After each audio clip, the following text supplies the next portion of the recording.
যে বোর্ডটি পুড়ে গেছে, এখানে সকেট, সুইচ, রেগুলেটর এবং যা আছে সব কিন্তু উপর থেকে দেখেন পুড়ে গিয়েছে। তো দেখতে পাচ্ছেন এখানে একটি সার্কিট বোর্ড, ইলেকট্রিক্যাল একটি সার্কিট বোর্ড, দেখুন যে কিভাবে পুড়ে গেছে। আসলে এভাবে যে পুড়ে গেছে তাতে আপনি কি মনে করেন যে আসলে এটা কি নরমালি কোনো আগুন লাগছে? না, এটা খুব ভয়াবহ ভাবে আগুন লাগছিল। পরে বাড়িওয়ালা বুঝতে পেরে কিছু মিস্ত্রি সহ কারেন্টকে ঝাড়ু পিটা করে এইটাকে নিভিয়ে ফেলে নাই। তো এরকম ঘটনা কেন ঘটে? আর কিছু কিছু মানুষ আছে যে বাপ দাদার আমল থেকে ওরা কিছু হাউস ওয়ারিং করে রেখে গেছে পিটিভির আমলে, তখন থেকে এখন পর্যন্ত। তো ওরা কখনো বাসা বাড়িতে হাত দেয় না যে যে ইলেকট্রিসিটি তো চলতেছে, চলুক। হ্যাঁ, এরকম করতে করতে আপনার এমন সময় এমন দুর্ঘটনা ঘটবে, এটা কল্পনারও বাইরে। তো দেখতে পাচ্ছেন একটি সার্কিট বোর্ড যদি আপনার একটু অনেকদিন সময় হয়, মানে বেশি সময় ধরে চলে, তাহলে কিন্তু এর যে টার্মিনাল গুলো আছে, মানে সংযোগ পেতে পেতে লুজ হয়, লুজ কন্টাক্ট হয়, লুজ কন্টাক্ট হতে হতে কিন্তু স্পার্ক করে, স্পার্ক করতে করতে কিন্তু একটি সার্কিট বোর্ডে আগুন ধরে, ওখান থেকে মানে সূত্রপাত শুরু হয়ে পুরো বাড়ি পুড়ে যায়। হ্যাঁ, যদি ভোল্টেজ ওভার হয় কখনো, আপনার সাপোজ আপনার বাসায় 30 এম্পিয়ার লোড আছে, আপনার বাপদাদার আমলে লাগিয়ে গেছে 10 এম্পিয়ারের কেবল, মানে 10 এম্পিয়ার লোড নিবে তারটি।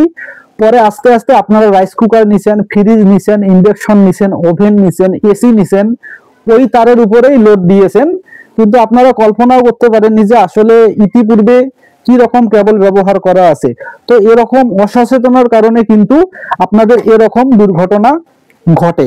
হ্যাঁ, কিন্তু আরেকটি বিষয় আমি বলি, গুরুত্বপূর্ণ বিষয়, সেটা হচ্ছে এই যে দুর্ঘটনাটি ঘটেছে, তো এখানে এত বড় আগুন লাগার পরেও কেন মেন সুইচ মানে ট্রিপ করলো না? কেন এখানে ভালো মেন সুইচই নাই? সেই আদিকালের প্রদীপ মেন সুইচ লাগানো রয়েছে এবং এত মোটা মোটা ফিউজ, এত মোটা।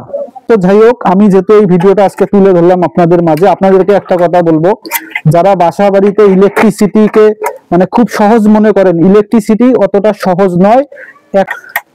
তো দেখুন যে এখানে এই যে একটি বোর্ড, এই একটি বোর্ডে কিন্তু একটি বাতি, একটি ফ্যান এবং মানে একটি টিউবলাইট জ্বলে। তো এখানে এত কেবল কেন?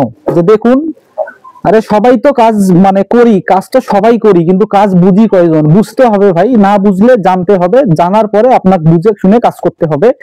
যে দেখুন এখানে কতগুলো কেবল আসছে, মানে অতিরিক্ত কেবল বোটে কিন্তু কখনো রাখা যাবে না। অতিরিক্ত কেবল যদি বোটে রাখেন তাহলে এরকম ঘটনা আরো মানে দ্বিগুণ আকারে ঘটতে পারে।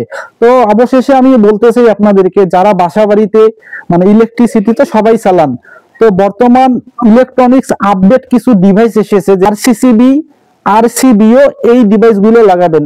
এমসিবি এখন আর বেশি চলে না, কিন্তু ওটা আরসিসিবির পরে লাগাইতে হয়।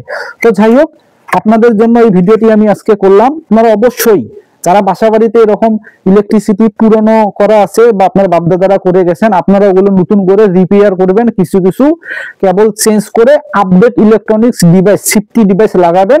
আশা করি আপনি নিরাপদ থাকবেন। তো ঠিক আছে বন্ধুরা, এরকম সুন্দর সুন্দর ভিডিও পেতে ফেসবুক থেকে দেখলে অবশ্যই ফলো করতে ভুলবেন না। তো সবাই ভালো থাকবেন, সুরক্ষিত থাকবেন, নিজের প্রতি খেয়াল রাখবেন। বাই বাই, আল্লাহ হাফেজ।